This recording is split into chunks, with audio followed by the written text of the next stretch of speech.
Hello everyone, it's Darkseeker here again. Welcome to another video. Now the Mean Streets of Gadgetzan has been released and we are heading into the wild mode ladder to see what things are like. But we are using the Demopolis Secrets Paladin, a deck I've featured before, but look at what's unique about this deck. It features none of the Mean Streets of Gadgetzan cards. All of these cards are pre-Mean Streets of Gadgetzan, and I wanted to see how it would fare on the ladder 1 week after the release of the Mean Streets. So we're going to give this a try, and we're going to see if Secrets Paladin is still king of wild mode. So, first game here is against a priest. This is not a great opening hand. Haunted Creeper is decent, but there are no secrets. That's terrible. No secrets, no synergy there between Secret Keeper and secrets. No shielded mini-bot, which is terrible. And we're going up against a priest. And when you see a priest, you expect, what do you expect? Dragon Priest? Because after the Mean Streets was released, Dragon Priest is now viable again. That's not a dragon. That's a flame juggler. Okay, so, and that's not great here. So I'm going to get my value straight away now with my Steward of Darkshire, get the Divine Shields going, and I'm going to hope he can't kill the Steward. That's the hope and dream that we're living with here. So, well, Cthulhu. This is a Cthulhu priest. Not what you'd expect. I mean, honestly, for anyone watching this, when's the last time you've seen a Cthulhu priest? If you could leave a little comment in the comments section, just telling me, when's the last time you faced off on standard or wild mode against a Cthulhu priest? I can't remember the last time I faced off against a Cthulhu priest. I mean, I thought Cthulhu priests were extinct. Cthulhu warrior, maybe. Cthulhu druid, perhaps. Oh, that's interesting. But Cthulhu priest, really? Anyway, we'll see how this deck does. I'd be curious to see, will this priest play any cards Just a pinch of from Gadgetzan? That's not a Gadgetzan card.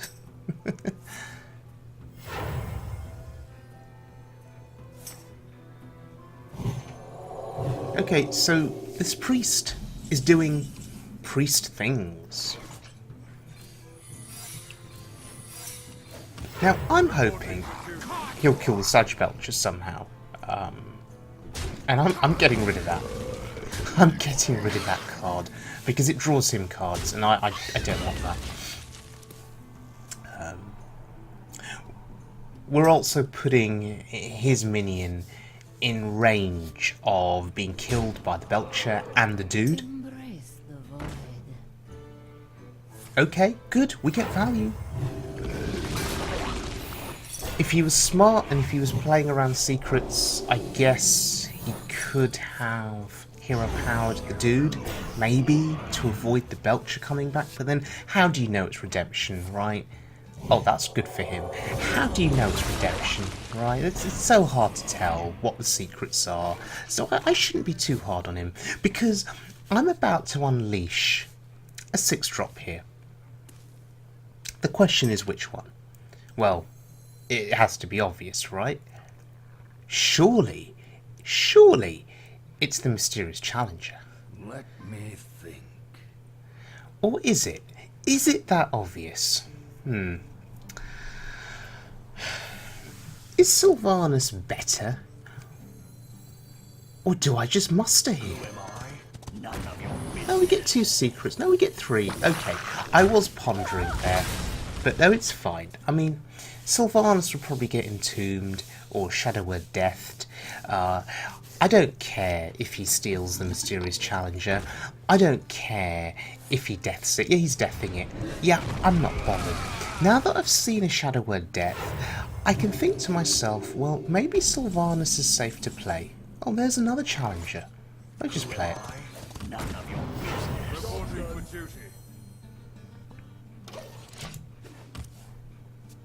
Okay, So how does he deal with challenger number 2? We've seen one death. So maybe this is the entomb target.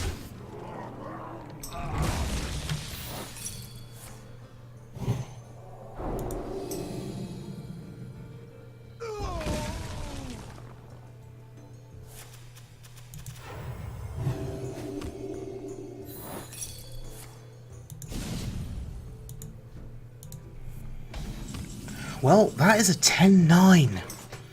I have no time for games. And we have no time for games. Yeah, we're going to end this quickly. We're going to end this as quickly as we can. That is a lot of attack on board. A lot of attack. And I like Cabbage there, having some fun of his own, it would appear. Just a pinch of Yeah, more healing. Sure, more healing. Don't care.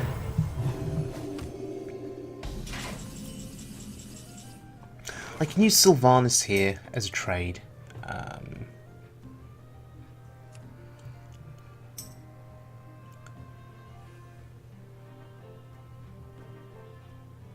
Let none survive. Ooh.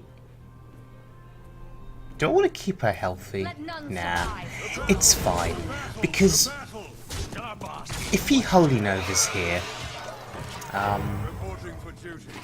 if he Holy Novas, I'm going to draw into N'Zoth at some point, and doing 10 to the face I think was just too tempting there. It's not something I could easily pass up, right?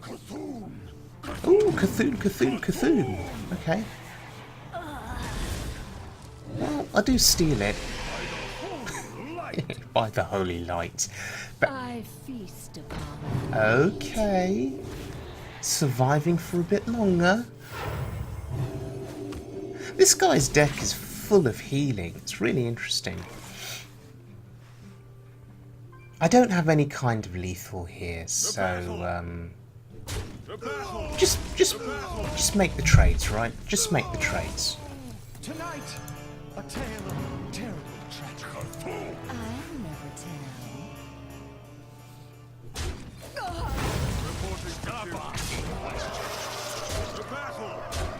tell. And we just keep hitting the face. Not playing the Secret Keeper because, well, I've got no secrets. I'd rather play it with a secret, get a bit of synergy going. I feast upon. Oh, come on, more healing, really. Delaying the inevitable here. Doing his best to survive, but, I mean, how much damage do I have? I'll never tell. Now we get the secret synergy. I mean, in any world, do you just ignore the board? Do you just ignore it and go face here? Or it's a priest? I think we have to trade. Yeah, we have to trade here. We're killing off that one minion. And we're going face with everything else. So, yeah, killing off the minion that we could kill off. Leaving just one on board. It's fine. We have the secret up. But he's nearly dead, and he has to remove this board more or less in its entirety, or he's pretty much dead. Get down there, saving our minions from trade. Oh, hello. Well, Cthulhu killed a couple of things, but there's a 10 attack challenger on board. And it's over.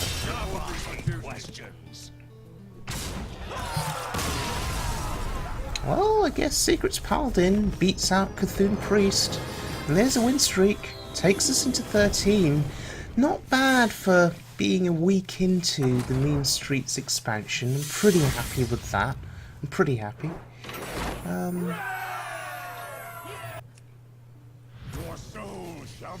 Okay. I'm at rank 13, and this is a warlock at rank 10. Now, isn't that interesting? It would appear that so few people are playing wild mode these days, and so you can be rank 13 and be quite happily matched up against a rank 10 player. Alternatively, you know, you could be a rank 10 player and you go up against a rank 5 player. Okay, so this is a warlock. Now, Mean Streets of Gadgetzan has actually made Reno Lock more viable on standard mode. So the question is that what we're facing here? Buying or Oh, selling. there's a peddler. Peddler could indicate a Reno Lock, or it could indicate a Zoo Lock. Okay, we make the trade. That's fine. We have the shielded mini bot for next turn, which is really good. You are not the boss of me. Okay, Malchazar's Imp would indicate discard Zoolock, which is still surprisingly effective on standard mode, even despite the Mean Streets expansion. It's playing older cards for the most part, but still incredibly effective because of the early board presence it can get that can't be matched by most other classes.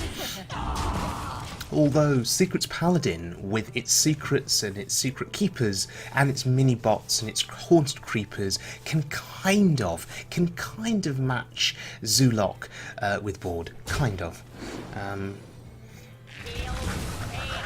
I mean, Imp Gang Boss is so good against my minions because of the health, because of the imps that get created. The stats, the 2-4 stats are very good. Reporting for duty. So, I have to consider here, how do I navigate this board? This is quite awkward. Do I kill one of the Imp Gang bosses? I think I do. And I mop up as best I can. This is not ideal. Now look at my board. Because of these Imp Gang bosses, he's whittled down my board, and there's the councilman. Bad news for me. Bad news. However, look at my hand and look at what is coming up. We have two 6-drops that we can choose from here. Dr. 6, the mysterious challenger, and the other Dr. 6, Sylvanus. Both are so good. Challenger gives us the secrets, which, which is so amazing. And we're going to kill the wolf. The value of the Challenger, 6 cost, 6/6, but dragging those secrets out of your deck, putting them into play, thinning out your deck, letting you get to these other cards that have huge value attached to them. Cards like Tyrion, cards like Nazoth, Shredders, Belchers, etc., etc. Because we've played a lot of the early game now, so let's see. Holy light. He's trading. Because it's a Zoolock, you have to keep the board. Oh, it's back. If you don't get the board, it's sort of screwed, right? But now, with my big power turns coming up, I can outvalue him with my minions. My Dr. Booms, my Sylvanuses, my Belchers. Those minions are worth more than his in the mid to late game. What he relies on is cheap minions, and lots of them played across the board. A wide board of minions. But there is a card called Dr. Boom, which I've just played because it was turn 7 and Dr. Boom is green. You play Dr. Boom, the unwritten law of Hearthstone. Cards like Boom and the Boom bots, they are very good at dealing with a wide board because the Boom bots, they trade into minions and then they do additional damage, hopefully to minions in this case. And look at that. Dr. Boom has just eaten his councilman up. That's a fair trade. And now he has to trade. Oh, goodbye. Look at the value. That was a 2-for-1. Okay, that wasn't so great. But, oh, Juggler. Really good here. Really good. Let's see where they go. Tonight, a tale Oh, and magic oh. That's pretty incredible. by the holy light. By the holy light. Reporting for duty. Oh my god, and this juggler By is the going holy light. crazy. This juggler is on point, and the difference that that's now made to my board is immense. Getting a belcher out of Barnes is phenomenal.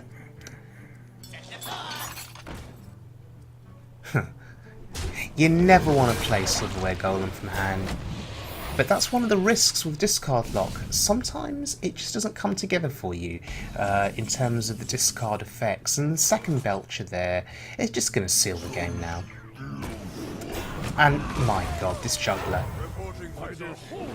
Oh my gosh, this juggler. Oh wow, this dude has just conceded off of the back of that juggler.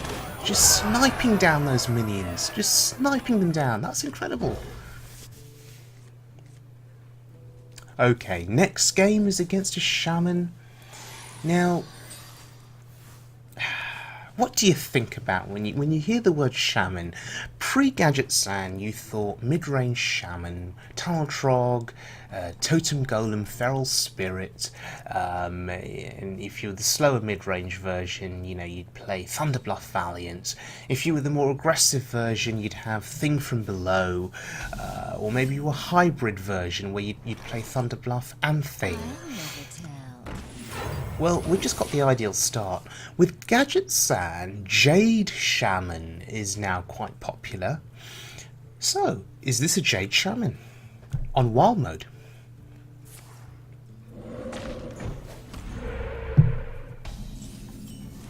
Well, that's a totem. So we're still not any closer to discovering what kind of shaman this is yet. I mean, it could be anything.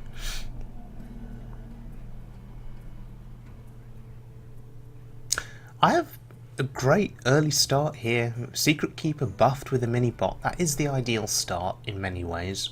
Shielded mini-bot, by the way. Oh, Maelstrom Portal. One of the best 2-drops in the game, if not the best 2-drop in Wild Mode, just generally, because it takes 2 hits to kill it quite often, because of that shield. And we're just going face. We're smoking here. Maelstrom Portal there. Really good card for Shaman, generally. Didn't do much here. Although it weakens my board, it sets me up for AoE. Oh yes, you see, there it is. It sets me up for AoE. Oh, there's Avenge. And we get 2 1/1s. And he can't even make the trade because of Get Down. Yeah. Yeah, mini-bot, because of the Divine Shield, it pretty much needs 2 hits.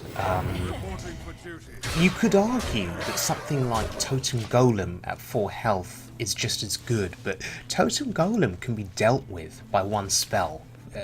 You know, spell-powered Lightning Bolt, for example. Whereas mini-bot, because of the shield, it's going to require 2 effects, 2 hits, 2 spells, whatever it is, to take it down. Or an investment of a mage hero power. It's so good. It's so broken. And now, this shaman, he's nearly dead. Oh, speaking of Totem Golem, there it is. Spirit Claws without the spell power. Okay. And Avenge goes off again, and my board here is incredibly threatening. So, do we smork or do we trade? Reporting for duty. Reporting for duty. If he has more AoE, I mean, yeah, we have to trade, right? We don't have lethal there. For justice. No, we were just short by 2. But you see, if he has AoE, and we've seen 2 AoEs so far, if he has more AoE, oh wow, Hex on that. Sure. Well, he had no choice, right? Does he think he's safe? No, he's dead. We didn't even need the Mysterious Challenger. That is in essence a turn 5 lethal. I mean, that's nuts, right? That is absolutely nuts. And in the end, this didn't appear to be a Jade Shaman. This appeared to be a good old mid-range Shaman that just got run over by Secrets Paladin. Wow.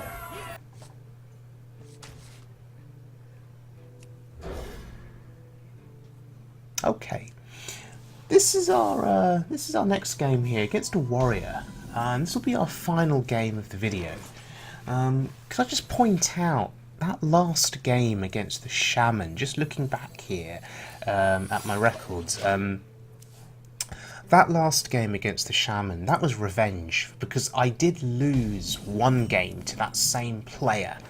A bit earlier in the day using the same deck, and in that initial game his mid-range shaman just ran all over me. He had only like Tunnel Trog into Totem God, and he had an incredible start that I couldn't deal with, and I didn't draw very well. So that last game you saw was my vengeance against that shaman player where I steamrolled him.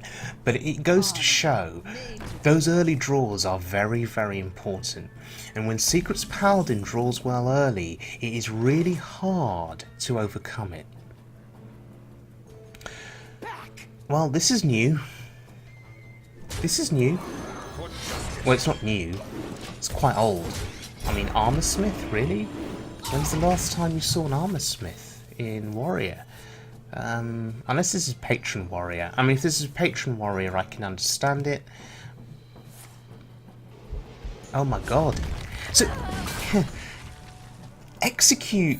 See, that's crazy. Execute working through Divine Shield. I mean, isn't the shield meant to protect the minion?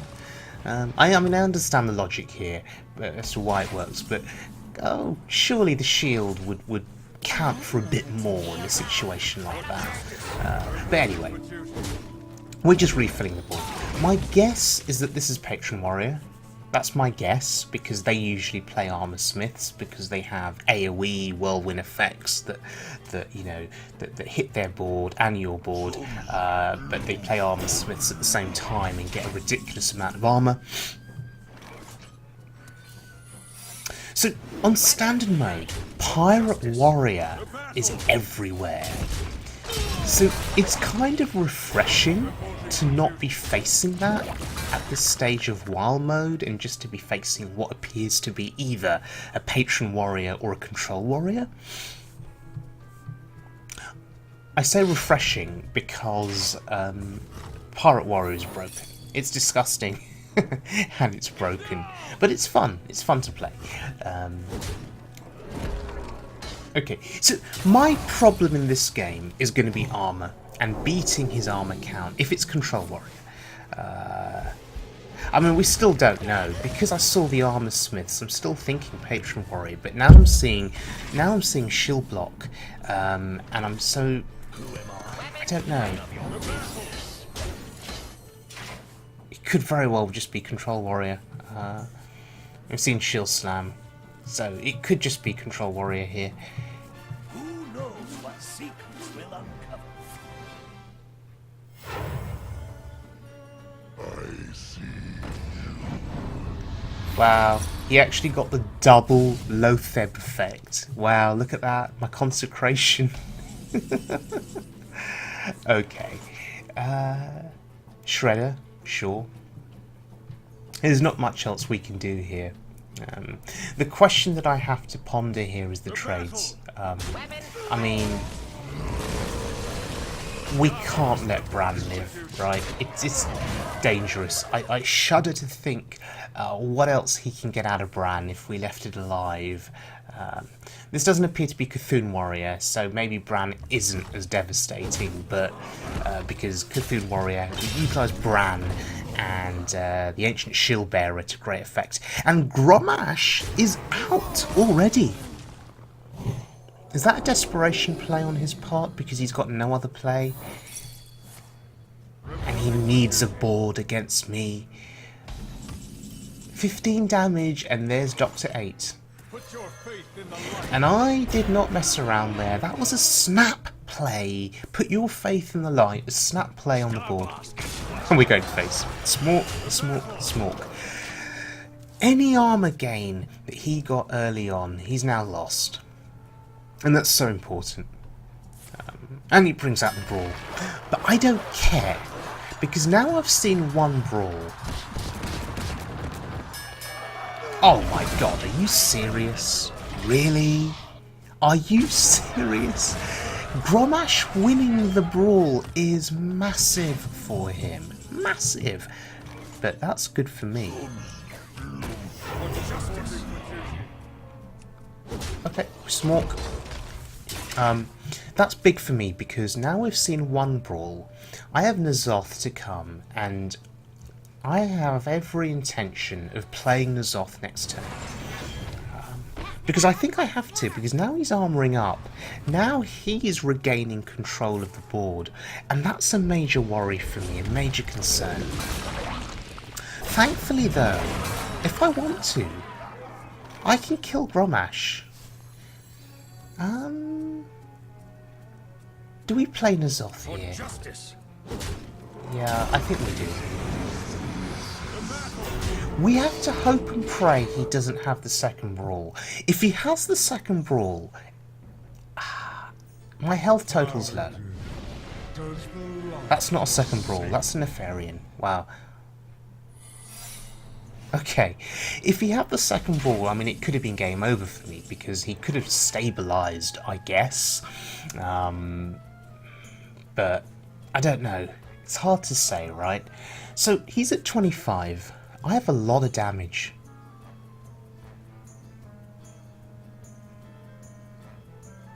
Do I have lethal here? I mean, that was not noble sacrifice, so... yeah, I have lethal. That's insane. That's absolutely insane. He brawled my board, I refilled the board, and I hit him in the face.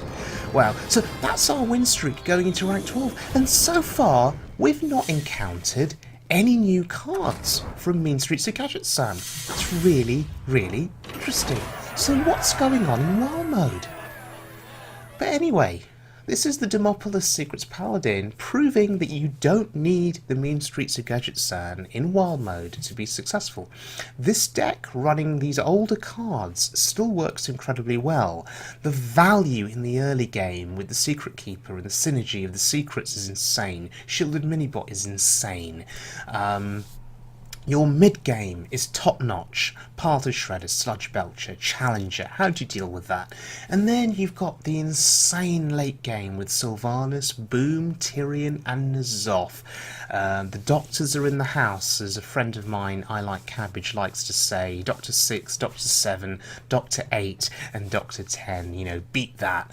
Okay, so thank you very much for joining me. In a few days, we'll revisit the Wild Mode ladder with Secrets Paladin, and we'll see if any of the cards from Mean Streets of Gadgetzan start to make appearances, and we'll look at how well this deck fares against them. So thanks for joining me, everyone. If you enjoyed the video, please subscribe, and I'll see you all again very soon.